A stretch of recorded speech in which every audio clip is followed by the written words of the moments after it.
που μας χάρισε για μια ακόμα φορά μια αξέχαστη βραδιά την Κυριακή του Πάσχα.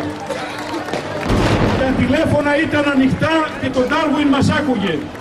Η Νέα Υόρκη μας άκουγε, το Ταύπον μας άκουγε και όλοι. Τους χαιρετισμούς μας σε όλους τους καλύμνιους, σε όλους τους συμπατριώτες μας σε όλη τη γη. Η Κάλυμνος θα τα βγάλει πέρα και στα δύσκολα. Χρόνια πολλά σε όλους. Χριστός Ανέστη. Ευχαριστούμε. Μάμα. Λίγο. Πάμε.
μεγάλη.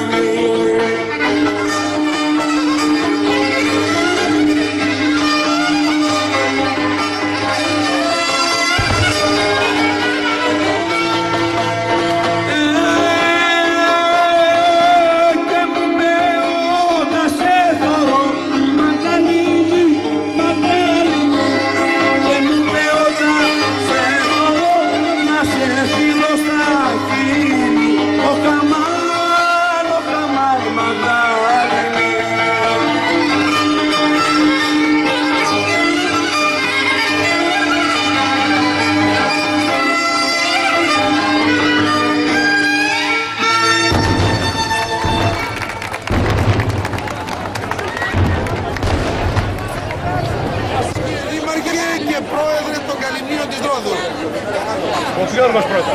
Αγαπητοί συμπατριώτες και συμπατριώτεσες, εκ μέρους της Καλυμνιακής Παροικίας που αριθμεί 8.000 μέλη δεύτερης και τρίτης γενιάς, εκ μέρους του Διοικητικού Συμβουλίου και εμένα προσωπικά, χρόνια πολλά σε όλους, Χριστός. Να είστε καλά, ευημερία και γαλήνη στα σπίτια σας και ό,τι επιθυμείτε να το αποκτήσετε. Χρόνια πολλά. Εμείς είμαστε πολύ χαρούμενοι και φέτος, γιατί όλοι οι Καλύμνοι είναι εδώ. Ο Γιώργος, ο κύριος Κωνσταντινίδης, πρόεδρος των Καλυμνίων, ίσως της μεγαλύτερης παροικίας, κάνουν σφινάρι με τον Ντάρουιν και είναι πιο μεγάλη.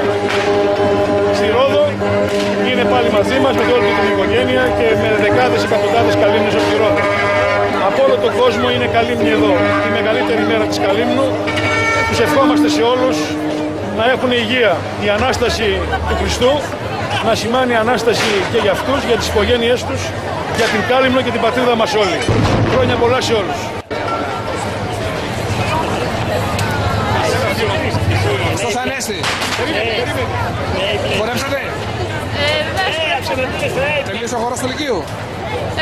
Το Λύκειο τελείωσε, αλλά θα συνεχιστεί το χώρο. Αυτά που έχεις μπροστά σου είναι χρυσά, εδώ πέρα. Ναι. Χρυσά, δηλαδή να μην σε κλέψουνε με την κρίση που υπάρχει τώρα. Εντάξει, χρόνια πολλά.